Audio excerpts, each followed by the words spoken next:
everyone. Can you hear me? Yeah. Yes, we can hear you fine. Yes. So now I shared my screen. Could you see the presentation? Yes, we can. Okay. So thank you so much for inviting me, and thank you for the other speaker for the beautiful presentation. And I'm so sorry to not be there. I would really love to.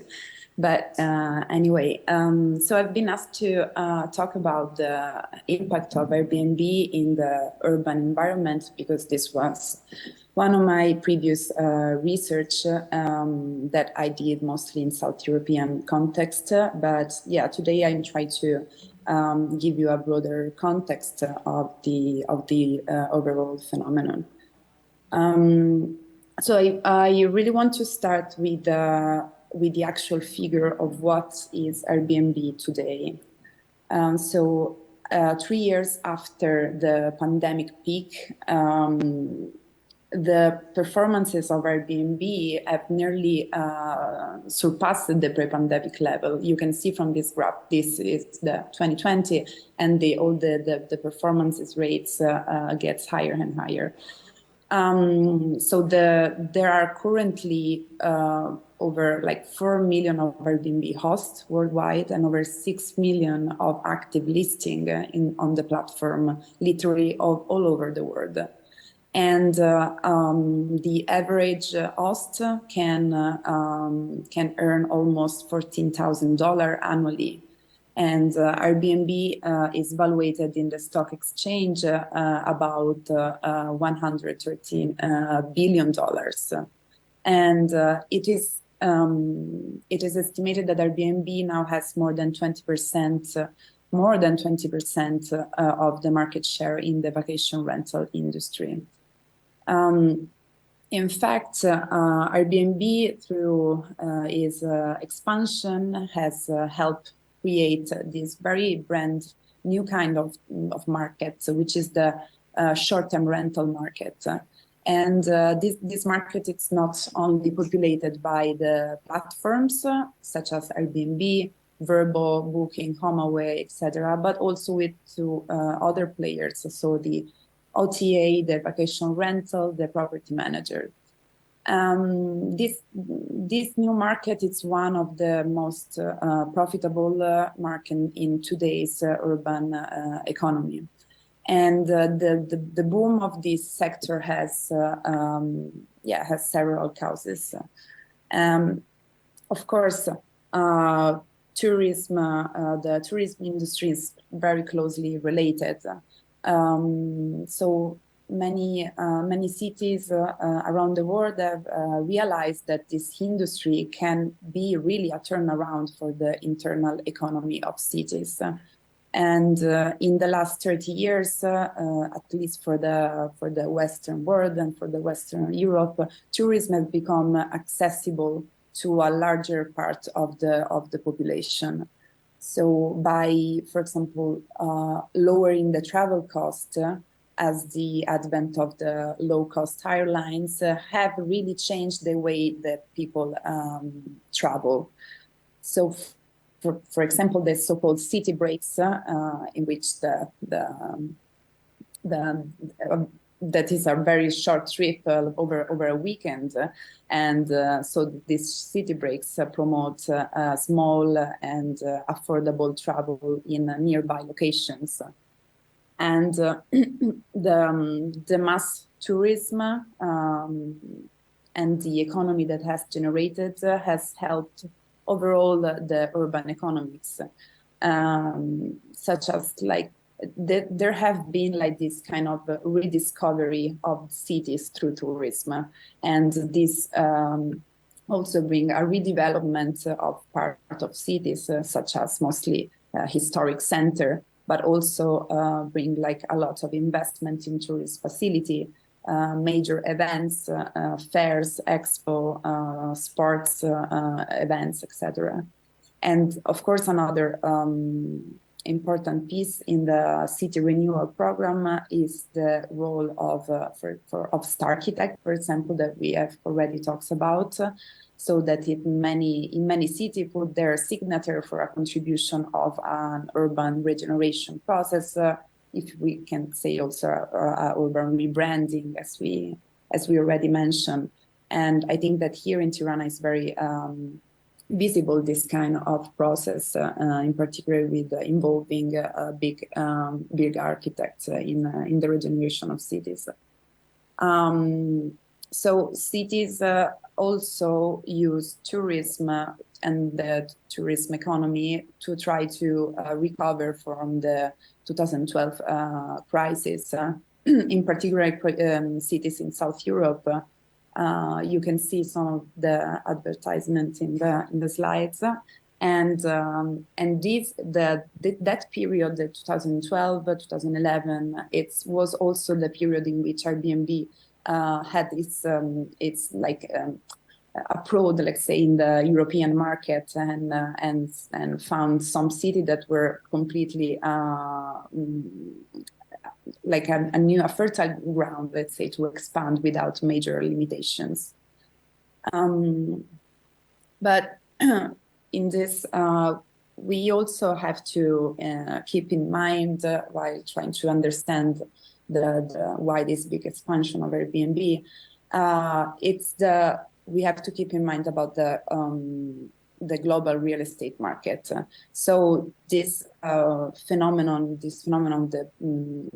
growth of Airbnb must be contextualized in a global economic landscape, which is today strongly oriented towards the housing market. So this data that can you see comes from a recent report of UN research that estimated that about 60% of the value of all global wealth, including stocks, bonds, and gold, it's concentrated in real estate. And within this percentage, the residential real estate has a substantial slice.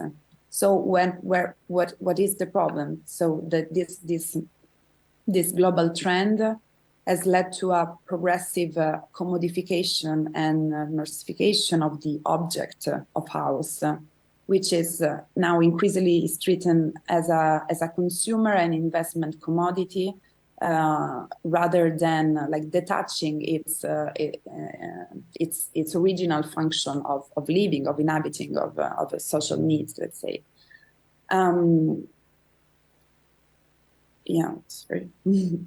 So Airbnb in all of this context like creeps in as a platform that gives the opportunity to speculate to one's homes, to everyone's home, let's say. So, but both for who needs to have a supplement in their salaries, but also for those who use the platform to broaden their home investment market. So, such as like professionals that approach through Airbnb that work already in the global real estate market and approach to this new market.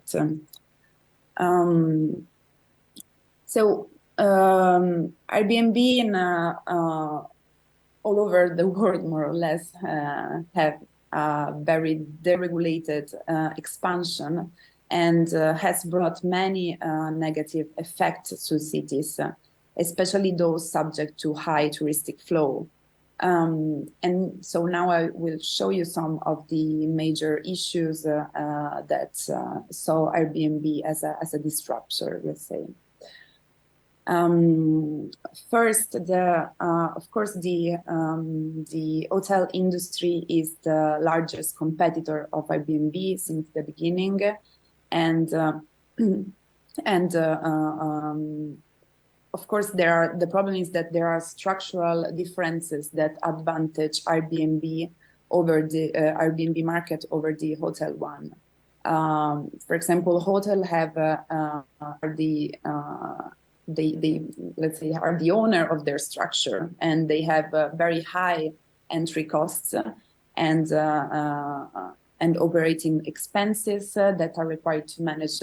And they have to manage the whole physical structure, while, for example, Airbnb doesn't own any of the rooms, any of the beds that are on the platform.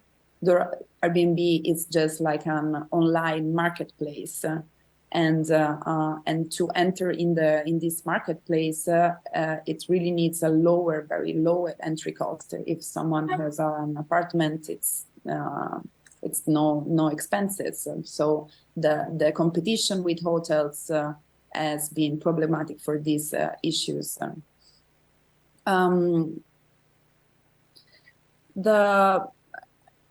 Many studies said also that Airbnb trigger process of gentrification into cities. So gentrification, I guess everyone of you know what is it, but it's when the population of a part of a city is forced to move due to the rising of housing and living prices. So although with Airbnb, the tourists are not the resident population. It has been called the gentrification without gentry.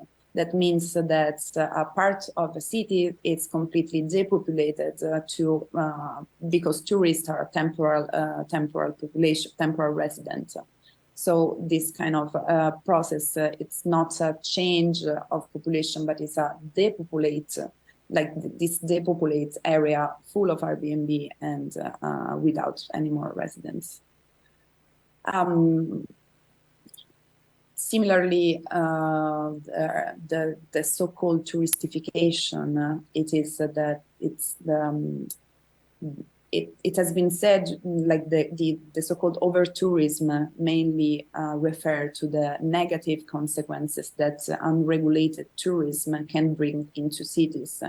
So, for example, when we talk about touristification, we talk about the replacement of the traditional commercial pattern into cities, the use of the extra resources in the cities used by tourists and not by residents, and the congestion of spaces and services that should be used both for tourists and residents and other inhabited of the city, but it's absorbed everything from tourists. Of course, one of the major issue, and it's the rising prices. It's the Airbnb and the housing market. So one of the main theme is the rising prices of the traditional rent.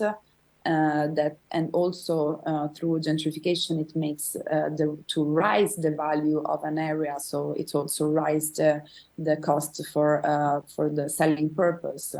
Another important thing that has been noted is that a lot of Airbnb, of course, trigger housing shortage. So a lot of apartments are into that market and not in the traditional one. So it's triggered this kind of housing shortage. So then of course all of the problem of the bad or non-regulation of short-term rental, it's that it's making this market expanding and causing all of the above mentioned problems. So the main problem is that we don't have a proper regulation. So I want to show you this. This is a recent study made by two Italian scholars on the effect of regulation in some European cities. So this table summarizes the main policies adopted or non-adopted by the city that you can see. So, for example, the mandatory registration, the having a license, the time cap, the primary the primary residence, the zonal restriction, etc.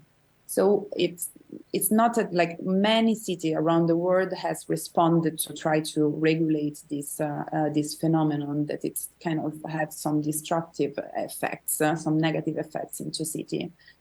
But the problem is that, like, every city first has every context is unique. So every city has some issues more accentuated than the others, and so, for example, in Europe, there is still no a shared regulatory framework, which is, in my opinion, it's kind of bad. Although the European from the EU, they are working on this Digital Service Act that try to give some guidelines for all the city to try to regulate like a share regulatory framework. But why is it important, the regulation? This is the same studies, and they did this simulation that this graph talks about the effect of applied regulation that have on some kind of pressure of short-term rental into cities. So, for example, if you limit the number of listings, if you regulate the composition of the property, if you regulate the amount of professionalization inside the platform, if you regulate this thing, they count this kind of. They have some indicators that tells about the pressure at the city level, and you can see that there is a drop, a decrease, like a evident drop. So we know that regulation are really the central point here. So just to conclude, I want to show you some data that are accessible, are from the website RDNA that provides this kind of sketch data. So this is Tirana, and we can see that in Tirana right now there are more than 3,000 listings present in the city, which is not that much compared to other Mediterranean, Southern European cities, like for example, Athens today has 11,000, or Lisbon with almost 15,000 listings. So it's not, Tirana has not this amount of, this big amount of listings, but if we can see the rate of growth indicates that there have been a rise of 23% respect of the last year, which is it means that also if you can see the graph below, clearly indicate that there is this trend right now in the city. And so for this reason, Tirana, we can see that is a new market for Airbnb. And I think that now at this stage, it's really, it can be something to take under control and to manage, to propose a regulation to not to, let's say, goes to the problem that we have seen in other European cities. And yes, I'm done. Thank you.